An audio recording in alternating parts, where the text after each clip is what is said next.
دي الطريقة المثالية للتجارة. التجار بيكذبوا ويقولوا إن في كنوز هنا ويبنوا محلات كتير حواليها، ولما الزباين يحتاجوا أدوات يبيعوا لهم أدوات للحفر. بس لسه لحد دلوقتي محدش قدر يفتح صندوق الكنز. في اليوم ده نقار الخشب سمع إن البنك وقع، جري بسرعة عشان يسحب مدخراته، وده خلى النسر يبص عليه. فالنسر رمى خريطة كنز مزيفة عشان يوقع نقار الخشب في الفخ. زي ما هو متوقع مفيش حد يقدر يقاوم إغراء الفلوس. نقار الخشب اشترى تذاكر مركب، فالنسر اتنكر في شكل سواق عشان ياخد منه تذاكر أغلى، وكمان رتب له مركب متهالك. ولسه الموضوع ما خلصش، حتى الكراسي كانت أسوأ كراسي. بعد ما وصلوا للجزيرة النسر نزل قبل نقار الخشب عشان نقار الخشب كان مبلول ومحتاج فوطة. باع له الفوطة ب$50 للوحدة، وبعدها اتنكر في شكل ساكن محلي وفرض عليه رسوم سياحية عشان يكسب فلوس نقار الخشب.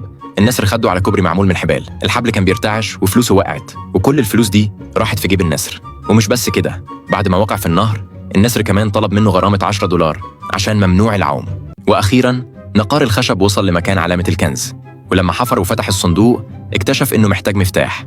راح للسايس يشتري مفتاح، بس لما فتحه لقى في طبقة تانية جوه. نقار الخشب اشترى مفتاح تاني، لكن النسر ما كانش هيسيبه يفتحه بسهولة، وبدأت المتاهات اللي ما بتخلصش. وكل مرة نقار الخشب يفتح الصندوق وهو متحمس يلاقي نفسه اتضحك عليه. النسر جمع الفلوس وأودعها في البنك، بس المفاجأة إن الكاشيرة كانت متنكرة في شكل نقار الخشب. بعد ما لقن النسر درس، النسر طلع سلاحه وركب المركب عشان يهرب، لكن المركب كان مربوط بالجزيرة بحبل من نقار الخشب.